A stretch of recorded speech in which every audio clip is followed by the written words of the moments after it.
siyah meyxana ustadım, bəyənmişik onların istedadını.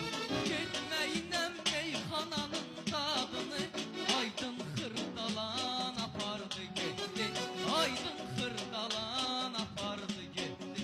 Canımı canan apardı getdi, canımı canan apardı getdi. Bala bey o haqda söhbət eyləsin, tamaşaçılar baxıb diqqət eyləsin.